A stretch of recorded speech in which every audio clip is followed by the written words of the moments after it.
안녕하세요. 이슈의 중심을 담는 채널 이중담입니다. 네, 오늘 시간에는 사회적인 문제가 되고 있는 출산율에 대해서 이야기를 나눠보도록 하겠습니다. 지난주에 출산율 발표가 있었죠. 지난 2월 22일 그때 출산율에 대한 통계가 나왔는데요. 지금 전년 대비 그 출산율이 0.03명이 지금 감소한 거죠. OECD 국가에서도 우리가 거의 항상 꼴찌를 했었는데 또 역시 이번에도 꼴찌를 한 상황이고요. 지금 뭐 중국이나 일본도 출산율이 좀 낮다고 하지만 우리나라는 뭐 월등히 낮은 상태라 이대로 가다간 정말 큰일 날 것 같습니다. 지금 2100년쯤에는 대한민국 인구가 지금으로부터 절반 정도가 될 수 있다. 이대로 가는 추세라면 그렇게 지금 얘기하고 있는 거잖아요. 인구가 계속해서 줄어들고 있고요, 실제로. 네. 그래서 2022년에만 12만 명이 감소를 했다고 합니다. 대략적으로 보면 통영시의 인구수가 12만 명이니까 그 정도의 인구가 줄었다고 보면 되는데요. 인구 그래프, 세대별 인구 그래프를 보면 대략 지금 50대 전후의 세대가 가장 남녀 인구 분포가 많고 그 다음부터는 완전 역으로 지금 급격하게 줄어드는 추세를 보이고 있다 보니까 지금은 더 꺾여서 지금 저 밑에는 완전히 그 출생되는 인구가 현저히 적은 그런 상황입니다. 뭐 아까 말씀드렸다시피 이대로 가다가 이제 소멸되는 상황으로 가게 되지 않겠어요? 지금 이대로 지금 갈 수는 없으니 그렇다면 저출산의 원인을 좀 한번 생각해보고 그 원인을 해결할 수 있는 방안 같은 건 없는지 한번 얘기를 좀 했으면 좋겠습니다. 지금 나름대로 피디님이 생각할 땐 그 원인이 뭐라고 생각했었어요? 뭐 일자리하고 주거가 제일 크지 않나 싶어요. 안정적인 집이 있어야 아무래도 생활을 하는데 보장이 되고요. 또 일자리 같은 경우도 돈이죠. 돈이 있어야 애를 키울 때 좋다 보니까요.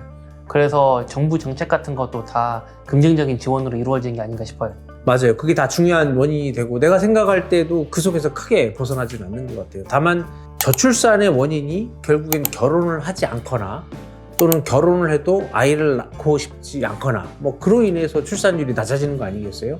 결혼을 함으로 인해서 아이를 낳거나 이렇게 되면 결국엔 일하던 여성 같은 경우는 자기 경력에 단절이 오게 되잖아요. 그러니까 경력의 단절을 우려해서 결혼하지 않거나 결혼해도 아이를 낳지 않겠다라는 사람들이 방송에도 보면 종종 보였거든요. 이제 그런 부분도 적지 않은 부분인 것 같고 그리고 그 어려움 속에 비용도 같이 포함되어 있잖아요. 그러니까 주거에 대한 안정 이것도 다 비용에 관련된 거고 아이를 키우는 데 있어서 들어가는 비용 이게 또 만만치 않잖아요.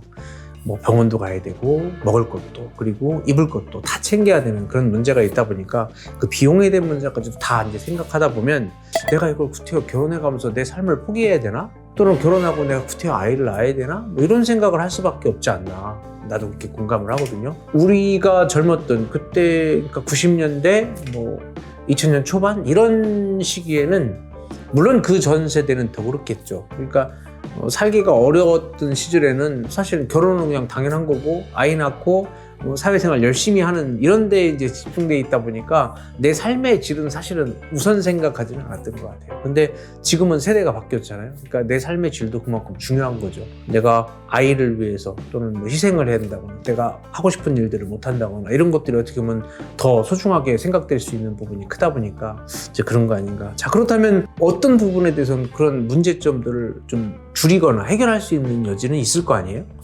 예를 들어서 아까 비용에 대한 문제다. 그거는 이제 세금을 어떻게 이제 쓰느냐에 따라서 비용 문제를 좀 어느 정도 부담을 덜어줄 수는 있을 것 같아요. 지금도 이미 뭐 출산을 하면 얼마 지원을 해주고, 그다음에 아이를 키우는 동안 들어가는 비용의 일부를 또 보전해주고, 유치원을 가면은 어느 정도 비용을 그 사람의 경제력 수준에 따라서 지원해주고 하는 건 있어요. 근데 지금 현재 그것이 충분하다라고 생각하기보단 비용이 점점 더 많이 들어가는 세대가 되다 보니까 부족하다고 인식하는 경우가 더 많은 것 같거든요. 그러면 그걸 전폭적으로 그러니까 젊은 세대들이 낳으면 그 낳은 아이들을 나라가 책임져주고 키워주겠다라는 정도로 아주 전폭적인 지원이 될 수 있는 그런 부분이 있다면 비용 문제에 대한 부분은 좀 해결해 줄 수 있지 않을까 이제 그런 생각이 들고 그리고 부모는 일하러 가고 아이는 누가 돌보냐 뭐 그런 차원에서 타가수에서 아이를 키웠었던 그런 제도가 있었는데 그것처럼 전문 기관들을 많이 양성하고 비용을 들여서 아이들을 국가가 책임져주고 보육을 해줄 수 있는 시설들을 많이 만든다면 어떻게 보면 육아에 대한 어려움을 많이 덜어낼 수 있는 그런 방법이 있을 수 있지 않을까. 그래서 육아에 대한 어려움을 줄여주고 또 아이를 낳고 나면 경력이 단절되는 부분도 그와 함께 이제 같이 이렇게 묶어서 해결해 줄 수 있는 방법으로 생각한다면 얼마든지 영위해 나갈 수 있는 그런 상황이 되지 않을까, 예, 그런 생각이 듭니다. 결국엔 그걸 해결하기 위해서는 상당한 많은 비용들이 들어갈 때, 근데 그럼 그 비용들은 어떻게 감당하려고 그렇게 막 얘기하냐라고 할 거 아니에요. 근데 이거는 이제 세금에 대한 제도를 또 얘기 안 할 수가 없어요. 결국엔 우리나라가 세금을 얼마나 어떻게 걷어들이냐의 문제와 또 그거를 어떻게 잘 쓰고 있느냐를 두 가지를 저는 같이 봐야 된다고 생각하거든요.